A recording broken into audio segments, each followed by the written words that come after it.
Hello friends, இன்னைக்கு நம்ம இங்கிலீஷ்ல பேசலாங்கிற நிகழ்ச்சியில புதுசா என்ன பார்க்க போறோம், ஆல்ரெடி என்ன பார்த்துட்டு இருந்தோம் அப்படிங்கிற ஒரு சின்ன நினைவூட்டலோட இன்னைக்கான கிளாஸை ஸ்டார்ட் பண்ணிடலாம். நம்ம எதை பத்தி பார்த்துக்கிட்டு இருக்கோம், காலங்கள் அப்படிங்கிற விஷயத்தை பத்தி பார்க்குறோம் இல்லையா. இந்த காலங்கள் அப்படிங்கிறது எப்படி எல்லாம் சொல்றாங்க, நிகழ்காலத்துல, எதிர்காலத்துல, இறந்த காலத்துல இந்த மாதிரி சொல்றாங்க. அதையுமே பெர்ஃபெக்ஷனா பேசுறது, கண்டினியூஸா பேசுறது இந்த மாதிரி எல்லாம் இருக்கு. ஸோ ஒவ்வொன்றையும் பெர்ஃபெக்ஷனா, கண்டினியூஸா, பாசிட்டிவ்ல, நெகட்டிவ்ல இப்படி எல்லாம் பேசும்போது எப்படிலாம் பதில் சொல்லலாம் அப்படிங்கிறது இருக்கு. So that is an appropriate answer with a question opposite one. So opposite ஒன்லயோ உங்க கூட இருக்கவங்களோ யார் என்ன பேசுறாங்களோ அவங்களுக்கு ஏற்ப பதில் கொடுக்கணும் இல்லையா. ஏன்னா ரொம்ப முக்கியமானதே அவங்களோட பதில அவங்களோட கேள்வியை புரிஞ்சுப்பாங்க. ஆனா எப்படி பதில் சொல்றது நிறைய பேருக்கு தெரியாது. அதுதான் பெரிய விஷயமா இருக்கும். அதே மாதிரி சிலர் பதில் சொல்லுவாங்க, தத்தி தத்தி சொல்லுவாங்க. சிலருக்கு தெரியும், ஆனாலும் அதை எக்ஸ்போஸ் பண்ண மாட்டாங்க. நம்மளோட ஃபியர் இருக்கு, எனக்கு நான் பேச மாட்டேன் அப்படியெல்லாம் கிடையாது. Which is wrong. நம்ம தப்பாவே இருந்தாலும் அதை நம்ம என்ன பண்ணணும்னா வெளியில சொன்னாதான். ஸோ பேச பேச யாராவது ஒருத்தர் கரெக்ஷன் பண்ணும்போது வில் ஐடென்டிஃபை, ஓகே இதுக்கு இதுதான் போல. இல்லை அப்படின்னா யாரோ ஒருத்தர் கரெக்டாக பேசுறத நம்ம பார்க்கும்போது இத்தனால அவ தப்பா பேசிருக்குமா அப்படிங்கிற மாதிரியும் தெரிய வரும். ஸோ அதனால ஓப்பன் அவுட் பண்ணி பேசுறதுல there is no problem. Like எல்லாமே பேசலாம். பேச பேச தான் ஃப்ளூயன்சிஸ் இந்த கரெக்ஷன்ஸ் எல்லாமே கரெக்ட் ஆகும். ஸோ அப்படி இருக்கும்போது நம்ம இந்த காலங்கள் பார்த்துட்டு வரும் ரொம்ப ஹெல்ப்ஃபுல்லாக இருக்கும் நம்மளோட எழுதுறதுக்கோ பேசுறதுக்கோ எல்லாத்துக்குமே. இதன் அடிப்படையில் நிறைய அஃபர்மேட்டிவோட பார்த்துட்டு இருக்கோம். ஒவ்வொரு காலமே ஒவ்வொரு விஷயத்த நமக்கு சொல்லிட்டே தான் இருக்கு. ஸோ ஒவ்வொரு காலம் ஒரு பாஸ்ட்ல சொல்லக்கூடியது, ப்ரெசென்ட்ல சொல்லக்கூடியது, ஃபியூச்சர்ல சொல்லக்கூடியது, இந்த மாதிரிலாம் சொல்லலாம். கண்டினியூஸா சொல்றது, பெர்ஃபெக்ஷன்ல பேசுறது, இப்படி எல்லாம் இருக்கு. ஒரு 12 கைண்ட்ஸ் ஆஃப் சென்டென்சஸ் இருக்கு, டென்சஸ் இருக்கு இல்லையா. ஸோ அதுல நம்ம எக்ஸ்க்ளூசிவா இன்னைக்கு பார்க்க போறது என்னது, ப்ரெசென்ட் கண்டினியூஸ் டென்ஸ் தான். அது எப்படி நடந்துகிட்டு இருக்கு அப்படின்னு தான். அந்த எக்ஸ்க்ளூசிவ் சென்டென்சஸ், எக்ஸ்க்ளூசிவ் டென்ஸ் என்ன மாதிரி ஒர்க் ஃபார்ம் யூஸ் பண்ணலாம், என்ன ரூலுங்கிற சொல்லி தருவாங்க. ஸோ இன்னைக்கு பார்க்க போற tense present continuous tense.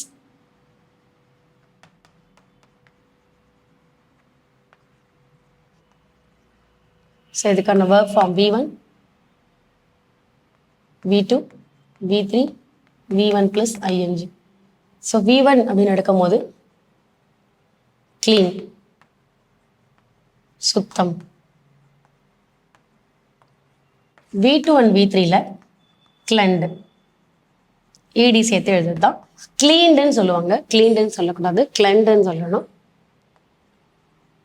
V1 plus ing cleaning. So அப்போ கிளீன், கிளெண்டு, கிளெண்டு அண்ட் கிளீனிங் அப்படிங்கிறது தான். ஸோ ஒரு சுத்தம் அப்படிங்கிற ஒரு வார்த்தையை எப்படிலாம் சொல்லலாம் அப்படிங்கிறது தான். So work form ready. இப்போ என்னென்ன சப்ஜெக்ட்ஸ் இருக்குன்னு பார்க்கலாம்.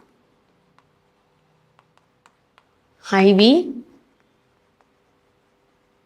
You, he, she, they, it. இதெல்லாமே சப்ஜெக்ட்ஸில் இருக்கு. ப்ரெசன்ட் கண்டினியூஸோட ரூல். ஓகேங்களா. Subject is, am, are plus V1 plus ing plus object. So அப்போ ப்ரெசன்ட் கண்டினியூஸில் ரூல் ஃப்ரேம் ஆயிடுச்சு. இப்போ யாருக்கு யார் பேர், ஐ ஆம், we are, you are, he is, she is,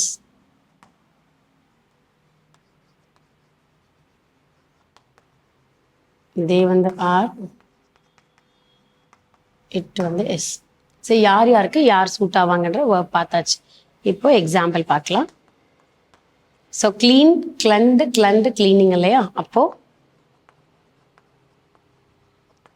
his cleaning the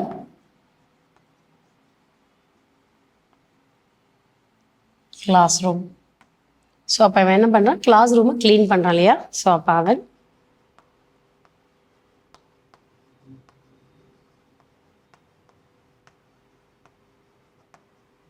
வகுப்பறையை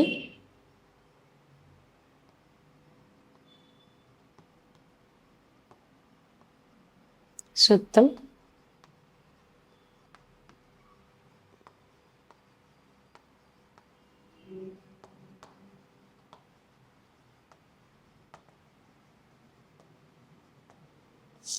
சுத்தம் செய்து கொண்டு இருக்கிறான். ஸோ அவன் வகுப்பறையை சுத்தம் செய்து கொண்டிருக்கிறான் அப்படின்னு சொல்றோம். He is cleaning the classroom அப்படிங்கிறது. அப்போ ஒரு ப்ரெசென்ட் கண்டினியூஸ்ல நான் எப்படி சொல்றேன், ரொம்ப சிம்பிள் தான். அந்த சிம்பிளான சென்டென்ஸ் தான் நான் விட்டுருக்கேன். இன்னும் இது நம்ம எக்ஸ்டெண்ட் பண்ணலாம், இதோட ஸ்டாப் பண்ணல, இன்னும் நம்ம எக்ஸ்டெண்ட் பண்ணலாம். பட் அது நான் என்ன பண்ணியிருக்கேன்னா, ஃபர்ஸ்ட் பிகினிங் இன்னொன்னே ரொம்ப சிம்பிளா எஃபெக்டிவா இருக்கணுங்கிறதுக்காக த சிம்பிள் அண்ட் எஃபெக்டிவ் சென்டென்சஸ் கொடுத்துருக்கேன். இன்னும் நீங்க போக போக போக ஒரே வாக்கியத்துல 2-3 கண்டிஷன்ஸ், பை த டைம் அப்படிங்கிற மாதிரி கொடுக்கலாம், பை தென் அப்படின்னு கொடுக்கலாம், இல்லை முன்னாடி at morning, at yesterday, by evening, அந்த மாதிரி 2-3 எக்ஸ்டர்னல் சென்டென்சஸ் நீங்கள் சேர்த்து கொடுத்து சென்டென்ஸை டெவலப் பண்ணலாம் இன்னுமே. சரிங்களா? ஸோ நீங்கள் ஃபர்ஸ்ட் வந்து you must understand the rule of the sentence. என்ன ரூல் அப்ளை பண்ணுறோம், என்ன டென்ஸ் அப்ளை பண்ணுறோம் அப்படிங்கிறது தெரிய வரும்போது யூ குட் கெட் ஈஸிலி, ரொம்ப ஈஸியான அண்டர்ஸ்டாண்டிங் இருக்கும். அப்போ நீங்கள் என்ன பண்ணலாம்னா, நீங்கள் யாருடைய ஹெல்ப் இல்லாமல் நீங்களே ஃப்ரேம் பண்ணிட்டு போகலாம். You need not even the guidance help. ஒரு டியூட்டரோட கைடன்ஸ் இல்லாமல் கூட நீங்கள் என்ன பண்ணலாம், ஒரு சென்டென்ஸை மேக் பண்ணி எடுத்துக்கிட்டே போயிட்டு இருக்கலாம். சரிங்களா? ஸோ அதன் அடிப்படையில் தான் நம்ம இன்னைக்கு என்ன பண்ணியிருக்கோம், இன்னைக்கான டென்ஸ் வந்து ஒரு கண்டினியூஸ் அப்படிங்கிற ஒரு ஃபார்மேஷன் எடுத்திருக்கோம் இல்லையா? இதுக்கு முன்னாடி வந்து பெர்ஃபெக்ஷன் வரைக்கும் நம்ம முடிச்சாச்சு. இப்போ கண்டினியூஸ் மட்டும் தனியாக ஒரு பாகமாக பார்க்குறோம்.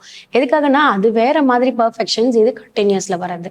ஸோ இன்னைக்கான ரூல், இன்னைக்கான ஒர்க் ஃபார்ம் வச்சுட்டு நான் சென்டென்ஸ் ஃப்ரேம் பண்ணியிருக்கேன் உங்களுக்காக. நீங்களுமே ஒரு 5 to 10 சென்டென்ஸ் ஹோம்ஒர்க் பண்ணுங்க. அடுத்த கிளாஸ்ல அடுத்த இன்ட்ரெஸ்டிங்கான சென்டென்ஸோட உங்களை மீட் பண்றேன். தேங்க்யூ.